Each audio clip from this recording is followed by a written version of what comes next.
Hello friends, welcome to our channel. तो friends, आज के इस वीडियो में हम बात करेंगे हमारी एनटीए यूजीसी नेट पेपर 1 2022 से रिलेटेड जो मॉक टेस्ट सीरीज़ है उसके मॉक टेस्ट 25 के बारे में, जहां पर फ्रेंड्स आज के इस वीडियो में हम डिस्कस करने वाले हैं 8 एमसीक्यूज़ को। तो आप सभी वीडियो का फॉर्मेट जानते हैं, तो हम डायरेक्ट अपने फर्स्ट क्वेश्चन पर चलते हैं, जहाँ पर आज का हमारा पहला क्वेश्चन है sustainable development goals in short SDGs goal 13 is about, यानी कि गोल 13 किससे जुड़ा है? Sustainable development goals in short SDGs का। फ्रेंड्स, ऑप्शंस आप अपने स्क्रीन पर देख सकते हैं और इसी वीडियो के नीचे कमेंट करके हमें 10 सेकंड के अंदर करेक्ट आंसर बता सकते हैं, जहां पर फ्रेंड्स ऑप्शंस आपको खुद रीड करने हैं।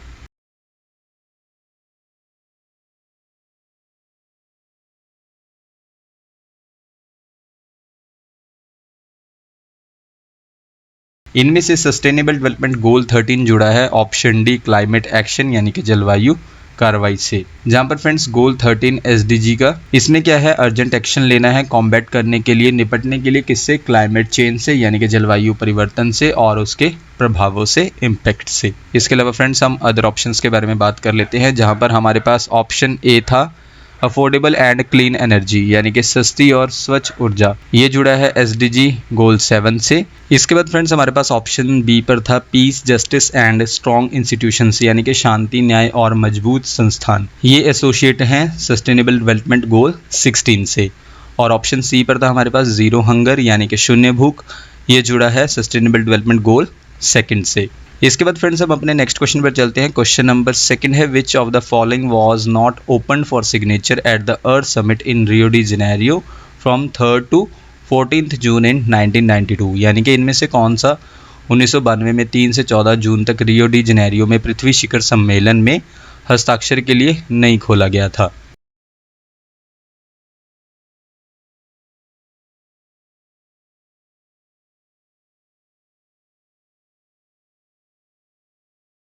इनमें से फ्रेंड्स वो है option D Montreal protocol. Montreal protocol open नहीं हुआ था सिग्नेचर के लिए, कहाँ पर? अर्थ समिट में। जो हुआ था अर्थ समिट कहाँ पर? रियो डी जेनेरियो में 3 से 14 जून के बीच 1992 में। और फ्रेंड्स मॉन्ट्रियल प्रोटोकॉल ओपन क्यों नहीं हुआ था सिग्नेचर के लिए 1992 में? क्योंकि मॉन्ट्रियल प्रोटोकॉल एक इंटरनेशनल ट्रीटी है, अंतर्राष्ट्रीय संधि है, जिसे डिज़ाइन किया गया है प्रोटेक्ट करने के लिए ओजोन लेयर को, ओजोन परत को। और इस पर हस्ताक्षर किए गए थे कब? 16 सितंबर 1987 को। और ये कब से प्रभाव में आया? 1 जनवरी 1989 से। और जबकि अर्थ समिट कब हुआ था? 1992 में। तो उससे पहले ही ये प्रभाव में आ चुका था मॉन्ट्रियल प्रोटोकॉल। दैट्स वाई ये ओपन नहीं हुआ था सिग्नेचर के लिए अर्थ समिट में।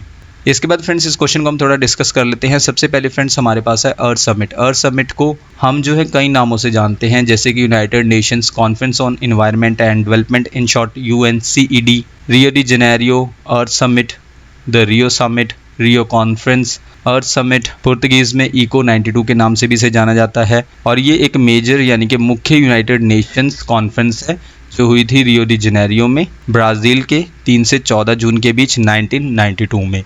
इसके अलावा फ्रेंड्स हमारे पास अदर ऑप्शंस देख लेते हैं, यानी कि मॉन्ट्रियल प्रोटोकॉल के अलावा हमारे पास 3 ऑप्शंस और थे जो ओपन हुए थे सिग्नेचर के लिए अर्थ समिट में रियो डी जेनेरियो में 3 से 14 जून के बीच 1992 में। सबसे पहले हमारे पास ऑप्शंस में है Convention on Biological Diversity, in short CBD, जिसे जो है बायोडाइवर्सिटी कन्वेंशन के नाम से भी जाना जाता है। ये एक मल्टीलैटरल ट्रीटी है, यानी कि बहुपक्षीय संधि है। इसमें आप कह सकते हैं कई पार्टियां शामिल हैं।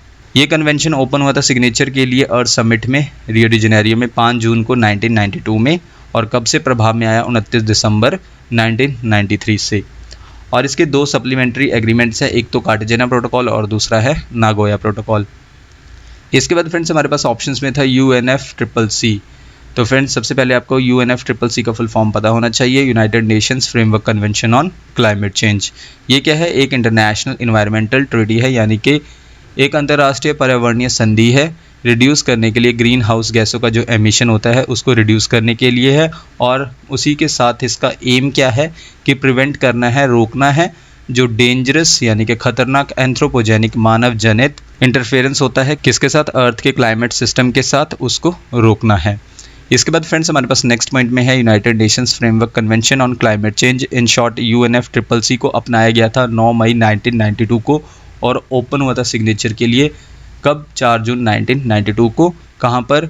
UN UNCED में यानी कि अर्थ समिट में। और UNCED का फुल फॉर्म क्या है? United Nations conference on Environment and development. तो वहाँ पर सिग्नेचर के लिए ओपन हुआ था UNFCCC।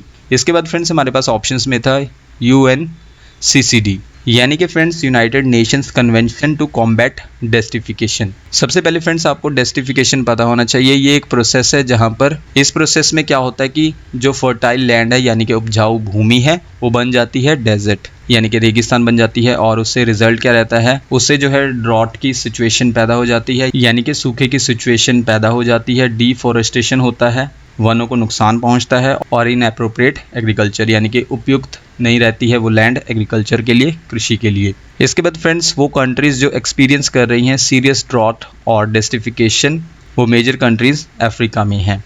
इसके बाद फ्रेंड्स UNCCD यानी कि United Nations Convention to Combat Desertification. ये कन्वेंशन है कॉम्बैट करने के लिए, निपटने के लिए किससे? डेस्टिफिकेशन से। और मिटिगेट करना है, कम करना है इफ़ेक्ट्स को, किसके इफ़ेक्ट्स को, किसके प्रभावों को? ड्रॉट के यानी कि सूखे के। किसके थ्रू? नेशनल एक्शन प्रोग्राम्स के थ्रू।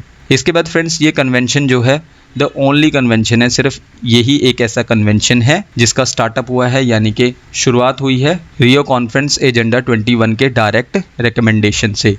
इसे जो है अपनाया गया था फ्रांस के पेरिस में। कब? 17 जून 1994 को। और कब से प्रभाव में आया? दिसंबर 1996 से। इसके बाद फ्रेंड्स नेक्स्ट पॉइंट में एजेंडा 21 जो है वो प्रोडक्ट है किसका? अर्थ समिट का यानी कि United Nations conference on Environment and development का, जो हुई थी ब्राज़ील के रियो डी जेनेरियो में 1992 में। इसके बाद फ्रेंड्स हमारे पास नेक्स्ट पॉइंट में है इंपॉर्टेंट लीगली बाइंडिंग एग्रीमेंट्स हैं रियो कन्वेंशन के यानी कि महत्वपूर्ण कानूनी रूप से अनिवार्य समझौते हैं जो ओपन हुए थे सिग्नेचर के लिए रियो कन्वेंशन में। नंबर 1 है Convention on Biological Diversity in short CBD। Number 2 है UNFCCC यानी कि United Nations Framework Convention on Climate Change. और नंबर 3 है United Nations Convention to Combat Desertification in short UNCCD। तो फ्रेंड्स ये था हमारा सेकंड क्वेश्चन। इसके बाद हम अपने नेक्स्ट क्वेश्चन पर चलते हैं। Question number 3, which of these documents did not develop since Rio summit 1992 यानी कि पृथ्वी शिखर सम्मेलन में इनमें से किस दस्तावेज का विकास नहीं हुआ है? जहाँ पर फ्रेंड्स ये क्वेश्चंस जो हैं काफ़ी इंपॉर्टेंट क्वेश्चंस है आपके एग्जाम के पॉइंट ऑफ व्यू से, क्योंकि रियो समिट का जो है आपका सिलेबस का एक प्रॉपर टॉपिक है। आपको बताना है इसी क्वेश्चन का आंसर 10 सेकंड के अंदर इसी वीडियो के नीचे कमेंट करके।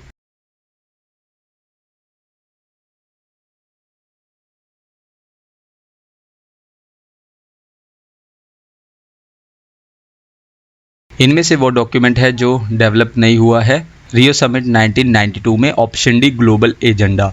इसके अलावा फ्रेंड्स रियो समिट 1992 को अर्थ समिट के नाम से भी जाना जाता है। और वो डॉक्यूमेंट्स कौन से हैं जो डेवलप हुए थे रियो समिट 1992 में? नंबर 1 है Rio Declaration on Environment and Development. Number 2 है एजेंडा 21। और नंबर 3 है फॉरेस्ट प्रिंसिपल्स। तो फ्रेंड्स ये 3 डॉक्यूमेंट्स हैं जो डेवलप हुए थे रियो समिट 1992 में। इसके बाद फ्रेंड्स हमारा नेक्स्ट क्वेश्चन है question number 4, which of the following is a 5-year vision plan to improve the quality and access to higher education in the next 5 years 2019 to 2024 यानी कि इनमें से कौन सा अगले 5 वर्षों 2019 से 2024 में उच्च शिक्षा की गुणवत्ता और पहुंच में सुधार के लिए एक पंचवर्षीय दृष्टि योजना है?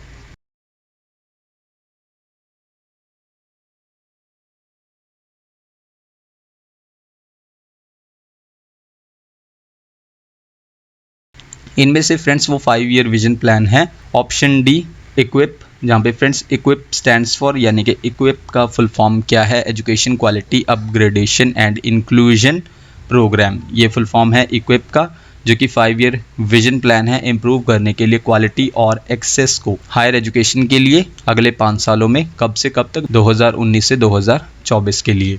इसके अंडर जो है फ्रेंड्स यानी कि इक्विप के अंडर डबल करना है जो ग्रॉस इनरोलमेंट रेशो है हायर एजुकेशन में, उसे डबल करना है और पोजीशन करना है एटलीस्ट जो है 50 इंडियन इंस्टीट्यूशंस को जो वर्ल्ड की टॉप 1000 ग्लोबल यूनिवर्सिटीज़ हैं उनमें कम से कम जो है इंडिया के 50 इंस्टीट्यूशंस होने चाहिए। तो इस पर काम करेगा इक्विप। इसके बाद फ्रेंड्स हमारा नेक्स्ट क्वेश्चन है question number 5, dash is the first Indian satellite specifically designed to serve the educational sector यानी कि डैश पहला भारतीय उपग्रह है जो विशेष रूप से शैक्षिक क्षेत्र में सेवा के लिए बनाया गया है।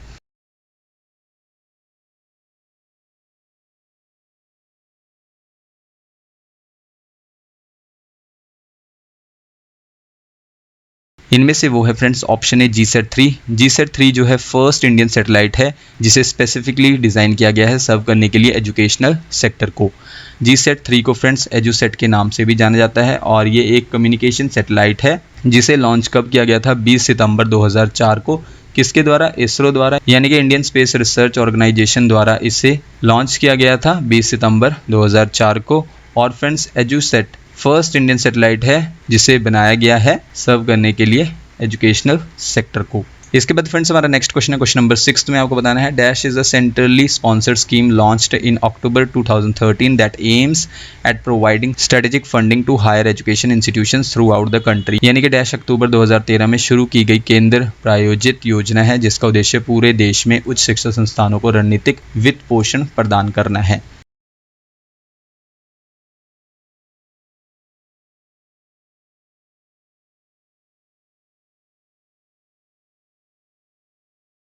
इनमें से फ्रेंड्स वो है ऑप्शन सी RUSA, यानी कि राष्ट्रीय उच्चतर शिक्षा अभियान, जो कि सेंट्रली स्पॉन्सर्ड स्कीम है, लॉन्च की गई थी अक्टूबर 2013 में, जिसका एम क्या है, प्रोवाइड करना strategic funding higher education institutions को पूरी कंट्री में।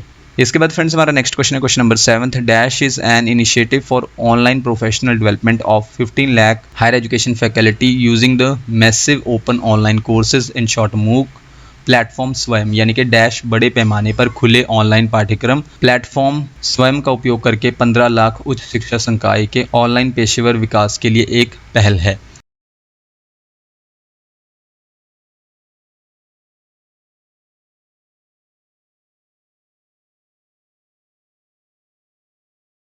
इनमें से फ्रेंड्स वो इनिशिएटिव है ऑप्शन ए अर्पित, जहां पर friends Arpit stands for, Arpit का फुल फॉर्म क्या है, annual refresher programme in teaching.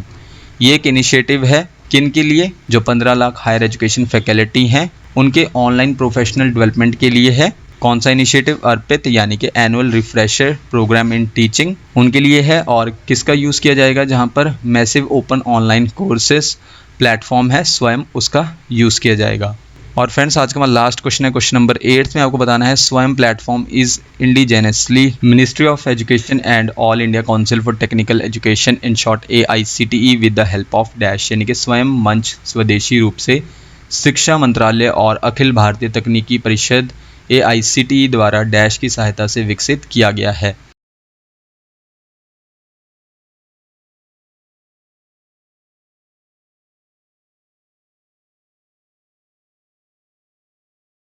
Friends स्वयं का प्लेटफॉर्म इंडिजेनसली, यानी कि स्वदेशी रूप से जो है विकसित किया गया है मिनिस्ट्री ऑफ एजुकेशन द्वारा, और साथ ही साथ all India Council for Technical Education in short AICTE द्वारा। किसकी हेल्प के साथ? ऑप्शन बी, माइक्रोसॉफ्ट की हेल्प के साथ। तो फ्रेंड्स ये थी हमारी आज की वीडियो जिसमें हमने 8 MCQs को कवर किया। आप हमें इसी वीडियो के नीचे कमेंट करके बता सकते हैं कि आपने टोटल क्वेश्चंस यानी कि 8 क्वेश्चंस में से कितने क्वेश्चंस को करेक्ट मार्क किया। नेक्स्ट वीडियो फ्रेंड्स आपको जल्दी चैनल पर मिल जाएगी। So thank you friends for watching this video.